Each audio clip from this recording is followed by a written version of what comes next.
we can move on to the flexible subdivision plan. Thank you.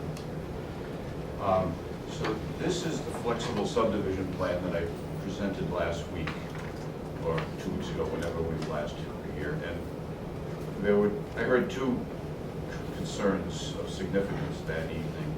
And the most prevalent, the most important concern, I think, was that this driveway presented a sight distance issue and just because it was so close to the intersection, of potential safety hazard with vehicles on Concord Road and Marion Street. After the hearing, I went out and kind of stood at this intersection and looked both ways myself, and I had to agree that is a sight distance problem there. So I looked at ways to rectify this driveway situation. And the second concern I heard that was maybe not as vociferous, but I did hear it expressed, was maybe the buffer along the Marion Village project was not dense enough. So I looked at both of those issues. So the next plan I will bring up, I provided this to Susan Haber last week, and what I've done on this plan is a couple of things. First, I've altered the lot geometry of all three lots. So the lots are a little different geometry than initially presented, and I eliminated this driveway curb cut opening here. I walked this entire length pretty carefully to see where the best location for a driveway would be. This existing stone wall along Concord Road for this stretch, it really turns into a retaining wall, so there's a grade change of between 3 and 4 feet along there, and bringing a wall anywhere in here was going to be disruptive not only to the wall, but there's some pretty nice stands of red oaks and other mature trees in there that would be impacted if we tried to bring a driveway out in this location. I also looked at, well, you know, we could run a driveway down like this, off of that, make that a common driveway. That was very disruptive to the other goal I was looking at, protecting Marion Village. So the third thing I looked at was, well, should I make this a common driveway and then try to flare this off? And that really didn't work well at all either, because there's a grade change here of about 5 feet between this driveway and over in here. So to make these two driveways work, you'd have this thing would ramp up really steep, and then where this driveway impacts the existing house, it'd be like having someone driving, you know, in an overhead pass past your living room window when you're sitting in there watching the Patriots game on Sunday night. So that wasn't a good option. So I looked at moving the driveway to here, which is just to the south of where that retaining wall or stone wall begins, so I don't have to deal with that wall. There's almost no mature vegetation in here except for one tree here and then a 6-inch tree right at the road line. But other than that, this is clear through here.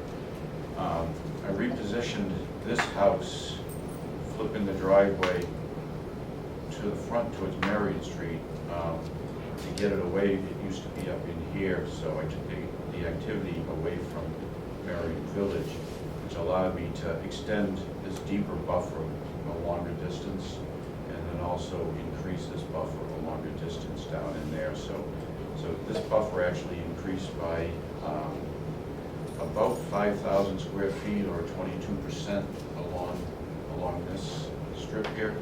And by eliminating this driveway cut here, which used to come in and go like this, I was able to, this buffer used to go to about here. It was about 110 feet from the retaining or the stone wall on Marion Street to the apex of the triangle.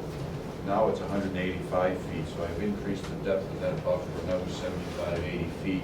And I've actually captured not only the front and the middle of that knoll, but the entire back side of the knoll. And there's a nice stand of a dozen or so red oaks in there that are pretty large in size, that I was able to capture by extending that buffer deeper back. So overall, the total buffers on this plan compared to this plan actually increased by about 30%. And again, I think we've really beefed the buffer up in here, and we've added pretty significant buffering in here. I think the driveway flip, I think that actually works pretty well. You know, there's a couple of tall spindly pine trees in there that'll come out, but I think they would have come out anyway for the house construction. And again, not much in here. There's a little bit of a grade change in there. That driveway's probably gonna rise up at 7 or 8% until we get to about this point. But it doesn't impose on the privacy of this house. And I think the houses are all situated so that they're gonna be private from the rest of the development. And as we get into site plan review, obviously we'll be able to increase the buffers along these strips once we know what the plan looks like. So those are the changes that I bring to you tonight. Okay. Can you flip back and forth a couple times again? Sure. So that's where we were, and this is the area, Steve, that I was talking about. If you look at that, and then look at that, that's gone back quite a bit. And then again, if you look up in this area, this buffer, I think you'll see is significantly thicker on that plan.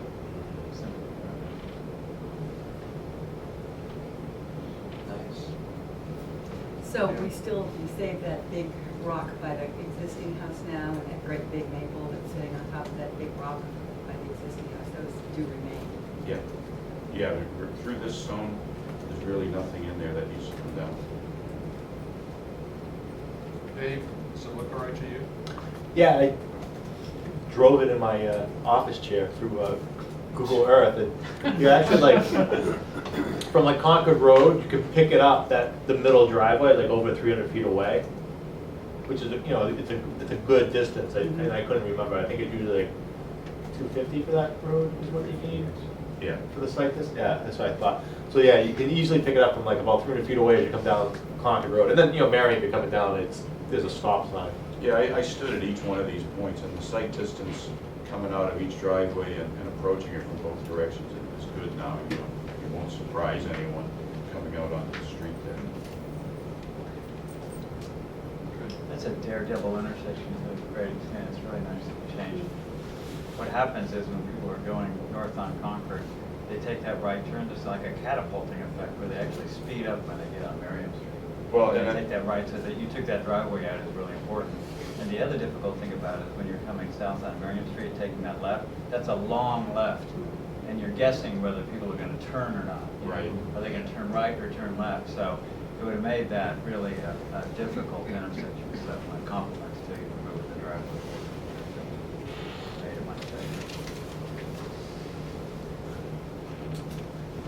Other comments from the board? Wait a minute, Susan. I have more of a question, because I haven't been involved in that many flexible development plans, but I know that the conditions will stipulate that the driveways be where you've shown them.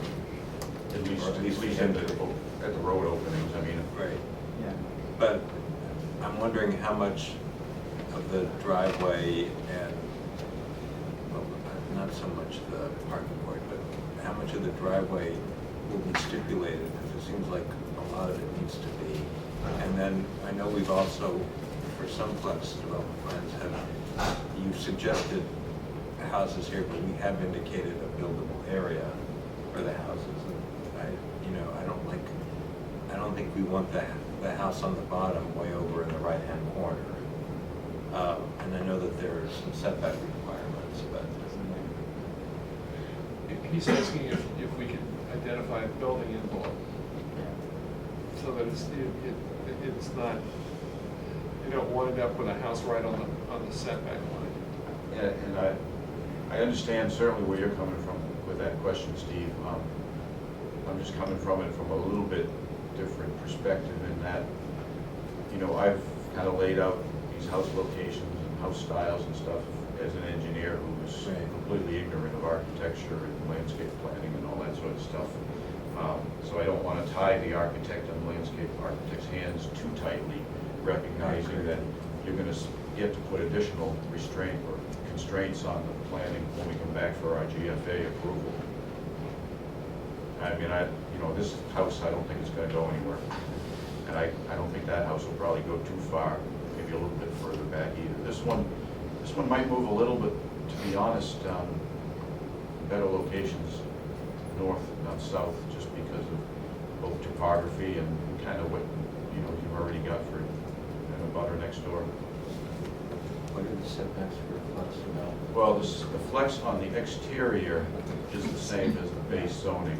The only difference is on these interior lot lines, the setback is reduced to 20 feet.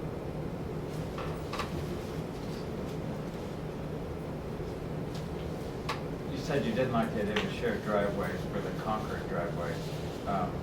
Could you make that a single cut, or is that not a good idea? I looked at making this a single cut. Yeah, not necessarily a shared driveway, but coming out about the same area, so again, avoiding two more cuts, dangerous intersections. I actually, I looked at that and I think it got messy because Yeah. you had to make this kind of really sharp turn to Yeah. transition up there.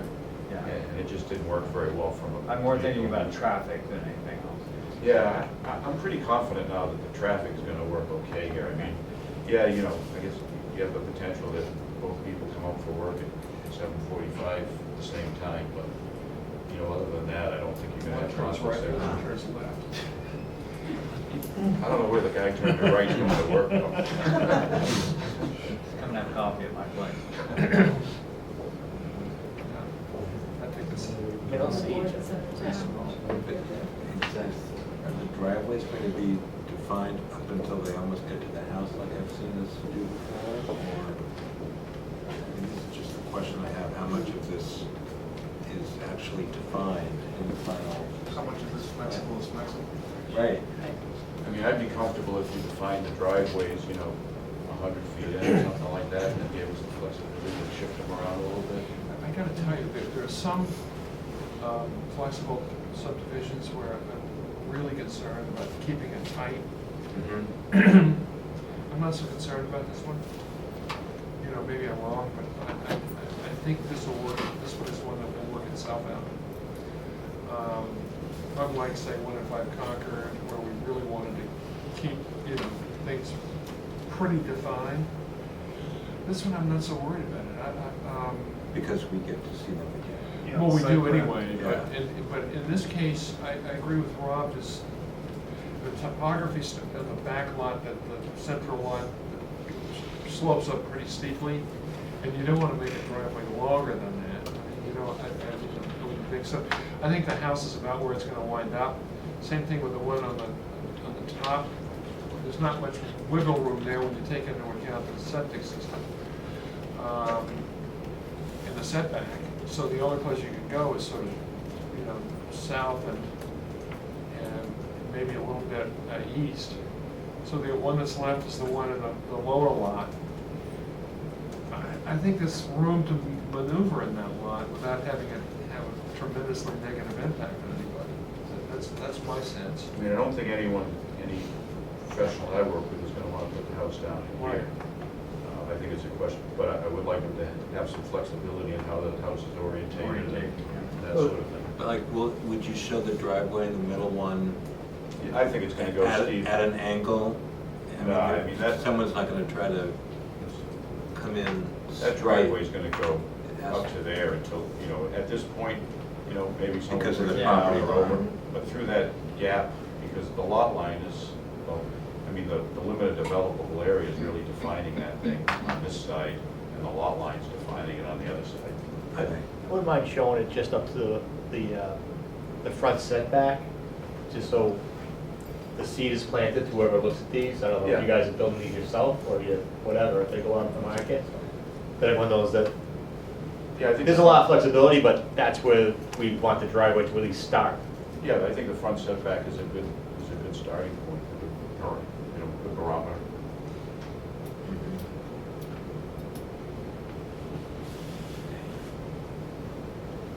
I just don't want to have to redo that when the next guy comes in.